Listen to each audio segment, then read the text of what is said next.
बघा या ठिकाणी हा प्रश्न आहे मित्रांनो. बघा, एक मुलगा, आई, वडील यांची आजची वय जी आहे ती अनुक्रमे 10 वर्ष, 30 वर्ष आणि 40 वर्ष आहेत.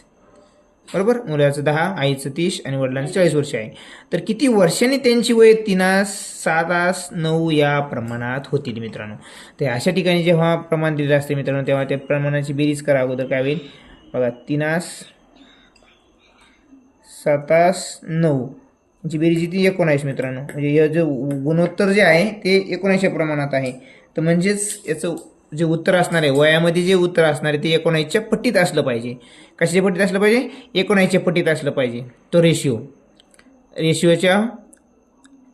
तुलना आपण कोणासोबत करतो? कोणत्याही गणितामध्ये त्या पुढच्या त्याच्या समतुल्य असणाऱ्या जी काही प्रमाण असेल त्या प्रमाणाशी आपण त्याची तुलना करत असतो. या ठिकाणी मित्रांनो रेशिओ काय आलेला 19, म्हणजे जे काही उत्तर असणार ते 19च्या पट्टीत असलं पाहिजे.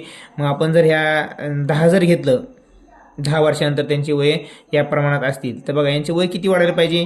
10 वर्षानंतर हिचं 10 वाढेल, हिचं 10 वाढेल, हिचं 10 वाढेल, म्हणजे तिघींचं मिळून कितीने वाढेल? 30ने वाढेल. मग किती उत्तर यांचं आहे? 10. बघा या ठिकाणी बघा, 10 अधिक 30 अधिक 40 मित्रांनो, म्हणजे किती? 80. 80 मध्ये जर आपण 30 मिळवले तर उत्तर किती आले मित्रांनो? 110. 110 काही 19च्या पाड्यामध्ये येत नाहीत. 19 आपण याला डिवाइड करू शकत नाहीत मित्रांनो. आता पुढचं जरी घेतलं आपण ऑप्शननुसार जरी गेलो, बघा या ठिकाणी किती? 80 आणि 15 किती? 15 कोणते? प्रत्येकीचं 5 5 वाढलं म्हणून ते 15, म्हणजे किती होईल? 95 भागिले 19. 19 5 95, म्हणजे हे उत्तर आपलं या ठिकाणी बरोबर असणार आहे. सातून घेऊन पाहू आपण. आपल्या प्रत्येक घ्यायला काय हरकत? चारही ऑप्शन पडताळून पाहूया आपण. पण सांगतो शॉर्ट ट्रिक काय वापरायची बघा. आता 80 तर आहेच माहीत आपल्याला, अधिक 7 21 घेतलं, उत्तर किती होणार त्याचं? 101. 101 19च्या पाड्यामध्ये आहेत का? नाही आहेत, म्हणजे उत्तर नाही आपलं. पुन्हा 80 अधिक हे किती मित्रांनो? 24 घेतले, किती व्हायला? ते 104. 104 पण 8च्या पाड्यात येतात का? आपल्या 19च्या पाड्यात येतात का? नाही, म्हणजे हे पण उत्तर आपलं नाही. म्हणजे उत्तर कोणतं बरोबर आहे? 5. तर हे उत्तराचं लॉजिक कसं लावायचं मित्रांनो? या ठिकाणी जे आपल्याला जे वय दिलेत, जो रेशिओ आहे तो रेशिओ त्या वयाच्या पाड्यामध्ये आला पाहिजे.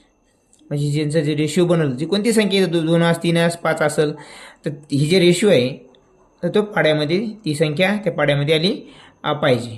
तो आपला काय असं उत्तर असते. आलं लक्षामध्ये? या अशा पद्धतीने आपल्याला शोधायचं आहे आणि उत्तर काढायचं आहे मित्रांनो. असे आल्यानंतर शॉर्टकट त्या ठिकाणी वापरायचे. एक्स वाय वगैरे करत बसायची गरज नाही या ठिकाणी. तर अशाच प्रश्नांसाठी, अशाच सॉल्युशनसाठी चॅनलला सबस्क्राईब आणि लाईक करायला मात्र विसरू नका.